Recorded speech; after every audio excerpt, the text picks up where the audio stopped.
Aqui no canal. No vídeo de hoje a gente vai ver os teóricos da educação, né? Olha só, cada um dos videozinhos que a gente gravou em 2023 vai falar de alguns teóricos.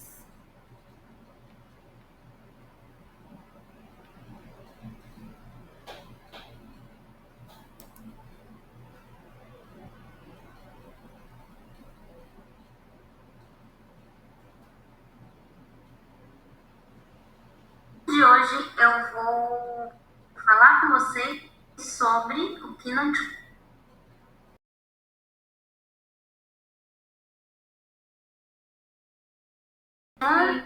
O videozinho não roda, né?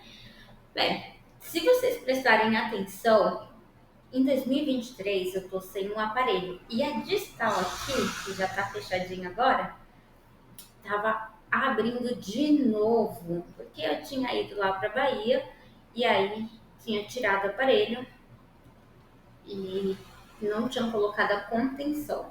E aí abriu tudo de novo, tinha perdido todo o tratamento. Quando eu voltei para São Paulo, eu retornei. E se Deus quiser, até o final desse mês eu já tiro aí os aparelhos da parte de baixo também, já fico com os dentes certinhos, né? Bem, aí a gente vai falar sobre os teóricos. Aqui eu começo com Vygotsky.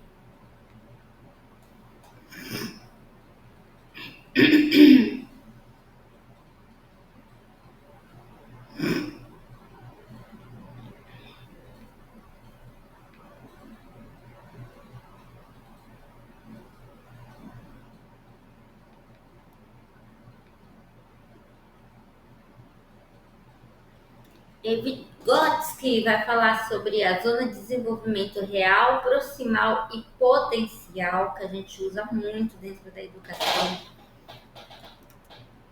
Aí eu explico para vocês quem é Vygotsky. Depois a gente vai falar sobre como aplicar as teorias de Vygotsky. Aí a gente vai falar sobre Skinner com behaviorismo, como que a gente aplica o behaviorismo, né, da teoria de Frederick Skinner dentro da sala de aula, né? Então, o behaviorismo, vocês lembram sobre isso? Eu já teve um vídeo falando sobre behaviorismo aqui e a gente vai falar sobre o condicionamento, né? A gente condiciona as crianças para eles poderem aprender, né? Incentivando ele. Então, ele acertou algo. Oh, parabéns, você acertou algo. Tá aqui uma balinha, tá aqui essa estrelinha, tá aqui o seu adesivinho. Parabéns. Aí ele se esforça mais de novo para receber o elogio e tudo mais.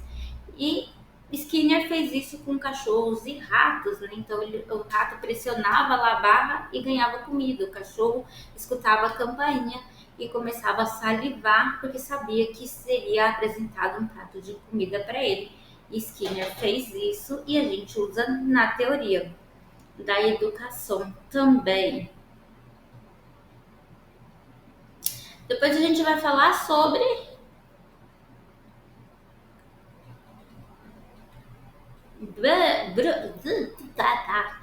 a gente vai falar sobre Jerome Brunner, né? É um dos teóricos aí que fala sobre a disposição de aprender, o reforçamento, né? Ou seja, a sequência que a gente tem que fazer, as estruturas cognitivas que as crianças vão tomando e como isso se relaciona dentro da sala de aula e não só na sala de aula, isso se perpetua também na vida adulta. Quando você vai aprender uma característica nova, uma habilidade nova, né? Então qual a sua disposição para aprender? Qual o reforçamento? Como você se reforça a repetir aquilo? Qual a sua motivação? Como que isso se torna em conhecimento? E qual a sequência que você vai continuar para seguir, para ir para o próximo estágio, né? Então, é bem legal. Aí a gente vai falar sobre memorização para poder atingir o nosso foco. Aí a gente tem o outro vídeo, que são 3 vídeos falando de teóricos. Tem muito teóricos. Tem gente que ficou de fora, porque tem muito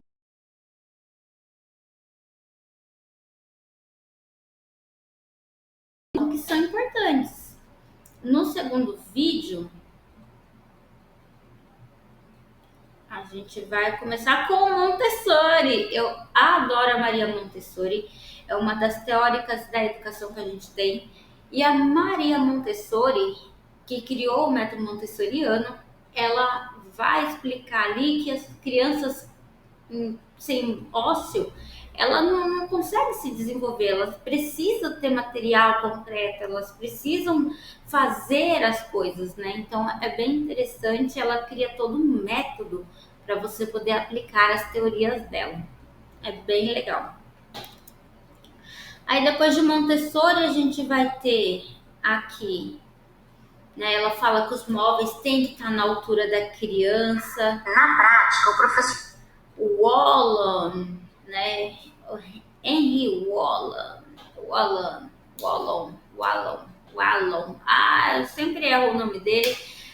O cara é muito bom também. Vai explicar a teoria dele sobre o afetivo, como é importante. Lembra que a gente tem aqui também falando sobre comunicação afetiva? Também ele vai trazer isso, por que a gente precisa trabalhar o afetivo na criança, porque ela vai se desenvolver até se formar um adulto, né? E é bem legal a teoria dele. Aí depois a gente vai falar sobre Emília Ferreiro. Emília Ferreiro, que fala sobre a alfabetização, o letramento, né? Ela vai explicar como é que a criança pega aquele signo e desenvolve aquele signo com algo significativo, que traz significado para ela, né?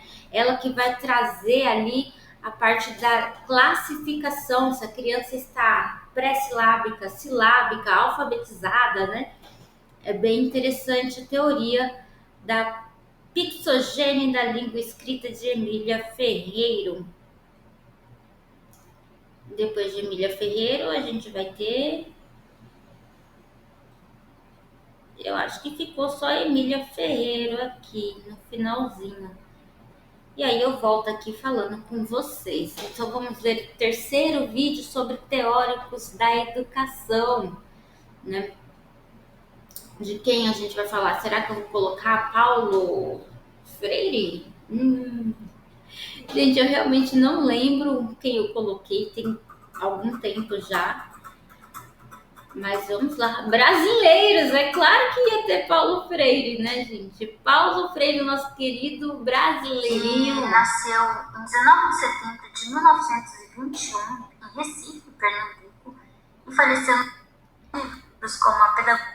Paulo Freire, que tem uma coleção de livros incríveis, se você puder adquirir, por questão só de leitura, você vai ter uma ampla base de leitura sobre educação, sobre pessoas, que vai ser fundamental para o seu crescimento pessoal. Paulo Freire fala sobre a pedagogia do oprimido, a pedagogia da autonomia, a pedagogia como prática no dia a dia, a importância do ato de ler, né? Então vai ser muito interessante aprender com Paulo Freire, e ele vem falando sim, né, que a gente precisa transformar o currículo para atender e pegar as experiências dos nossos alunos, porque Paulo Freire falava muito para o EJA, que é a educação de jovens e adultos, como parte da nossa prática de ensino.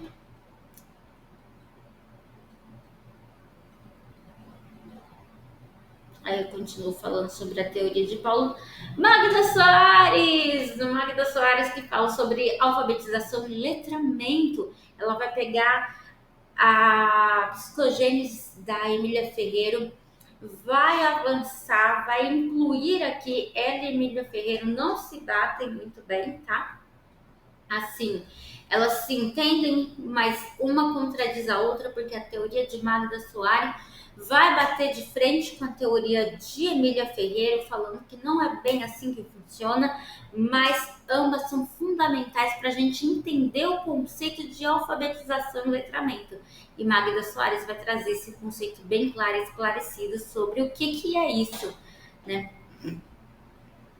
Com livros também publicados muito importantes, como Alfaletrar, Alfabetização e Letramento, Linguagem e Escola, como se decodificar essa linguagem, como que você vai ensinar essa linguagem, né? E ela traz esses conceitos bem explicados, que é incrível.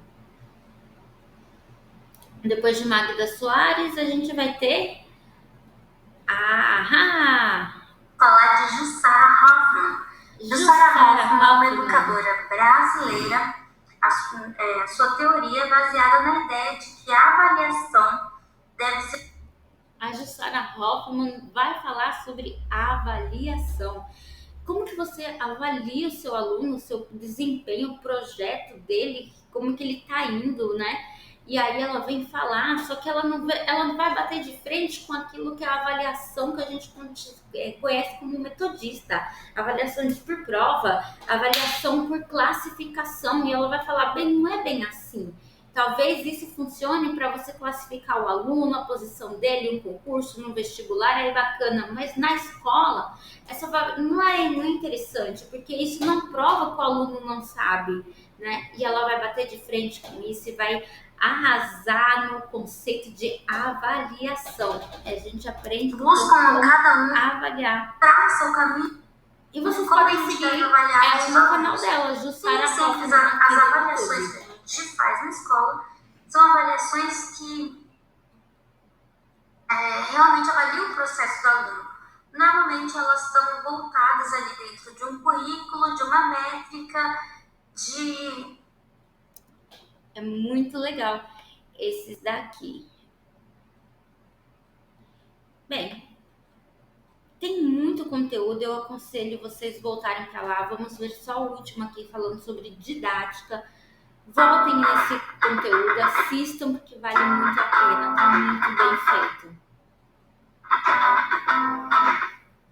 Didática consiste na análise e desenvolvimento de técnicas e métodos que podem ser utilizados para ensinar determinado conteúdo para um indivíduo ou um grupo.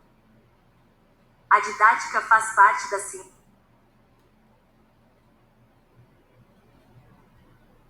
pedagógica, sendo responsável por estudar os processos de aprendizagem e ensino. Porque o que eu te conto na graduação é que o que a gente aprende como didática, na prática, a gente precisa levar anos para desenvolver. Exatamente. Porque assim, a didática como conteúdo teórico, você aprende e você passa, né? Você vai ensinar didática, você aprende e você passa. Você copia lá do livro, como muitos professores que são copistas. Mas ter didática, ensinar, saber dialogar com o aluno, quebrar o ruído, passar a informação, ser mediador, trazer o aluno para o potencial, deixar o aluno se desenvolver, ter paciência, saber avaliar, saber orientar, isso é didática. É estruturar métodos e formas de passar aquele conteúdo para o aluno, para que ele possa acentuar aquilo para si, né? Isso é didática, e isso você leva na prática, você desenvolve na prática, você estuda a teoria, mas se você só ficar na teoria, você jamais vai ser um professor didático. Você vai ser um professor didata, você vai ser um professor que dá aula de didática. É diferente, entende? E aí a gente precisa desenvolver didática. E isso é uma habilidade que os educadores precisam. Bem, por hoje é só, espero que vocês tenham gostado. E a gente se vê então no próximo vídeo, onde a gente vai encerrar outubro todos os dias 2023. Grande beijo.